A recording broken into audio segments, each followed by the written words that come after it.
అంటే ఇంత కానిస్టేబుల్తో సోమోటో మీరు ఎఫ్ఐఆర్లు చేయగలిగినప్పుడు మరి వీళ్ళ మీద కూడా Telangana Congress social media handles మీద కూడా చేయాలి కదా. ఆ గౌతమ్ పోతగోన్ అంటే ఆయన ఏం పాపం చేసిండు? డైరెక్ట్గా ఆయన మీద ఒక అమ్మాయి అత్యాచారం అని చెప్పేసి అంటా ఉన్నారు. ఆయన పోయి కంప్లైంట్ ఇస్తే నా మీద ఇంత ఘోరంగా అపవాదులు వేస్తున్నారు, కంప్లైంట్ ఇస్తే మరి తీసుకుంటలేదు. Where is a fairness?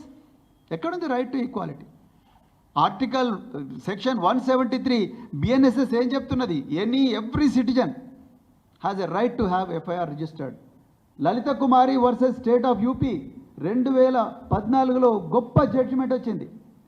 ఏ సిటిజన్కైనా పోలీసుని పోతే ముందు ఎఫ్ఐఆర్ ఇష్యూ చేయండి, దాని తర్వాత ఇన్వెస్టిగేట్ చేయండి, తప్పని రాయండి, రైట్ అయితే మీరు అరెస్ట్ చేయండి అని చెప్పిండ్రు.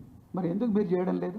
అంటే ఇవన్నీ కూడా ఇందులో తెలంగాణలో ఇప్పుడు ఏం జరుగుతుందంటే రేవంత్ రెడ్డే బాధితుడు, రేవంత్ రెడ్డే ఫిర్యాదుదారు, రేవంత్ రెడ్డే పోలీస్ ఆఫీసరు, రేవంత్ రెడ్డే ఇన్వెస్టిగేటరు, రేవంత్ రెడ్డే క్లోజ్ టీమ్,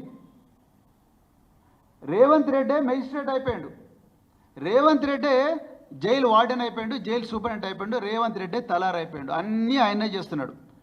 తెలంగాణలో 3.5 కోట్ల మంది ప్రజలకు ఏమీ అందరూ సంతోషంగా ఉన్నారంట. ఒక రేవంత్ రెడ్డి మాత్రమే బాధితుడుగా, నేను బాధితుడుగా ఉన్నా, నేను ముఖ్యమంత్రిని, నేను హోంమంత్రిని, నన్ను అనవసరంగా జైల్లో పెట్టిండ్రు, నన్ను అనవసరంగా 16 రోజులు చీకటి నరకకూపంలో పెట్టిండ్రు అని అబద్ధాలు. మళ్ళీ అదే ABN Andhrajyothy open heart with ఆర్కేలోనేమో నన్ను అందరు మంచిగా చూసుకున్నారు. నాకెవరో ఆయన పేరేం పేరు ఉండే మల్లయ్యనా నాగయ్య అనే ఒక దళితుడని ఆయన నాగయ్య ఒక మాదిగ సమాజానికి చెందిన వ్యక్తి అంటూనే ఉన్నాడు, మళ్ళీ వాడు అంటున్నాడు. ఇదేనా భూస్వామ్య విధానం? అంటే ఇది కాకపోతే ఏంది రేవంత్ రెడ్డి? ఒకవైపు ఏమో నాగయ్య నాకు మంచిగా వంట వండిండు అంటావు, ఇంకోసారి వాడు అంటావు, రెండోదేమో నేను పైన కూర్చున్నా వాడు కింద కూర్చున్నాడు అంటావు. వాడు ఆయన మరి ఇక్కడనే మళ్ళీ అసెంబ్లీ సాక్షి ఏమో నేను మాదిగోళ్ళు మేమందరం కూడా కలిసే ఉంటాం అంటారు. ఏంది అసలు ఏం జరుగుతున్నది ఇక్కడ? ఇంత ఫ్రస్ట్రేషన్ ఎందుకు మీకు? మీరే ఫిర్యాదుదారు, మీరే బాధితుడు, మళ్ళీ మీరే నిందితుడు, అన్నీ మీరే అవుతున్నారు.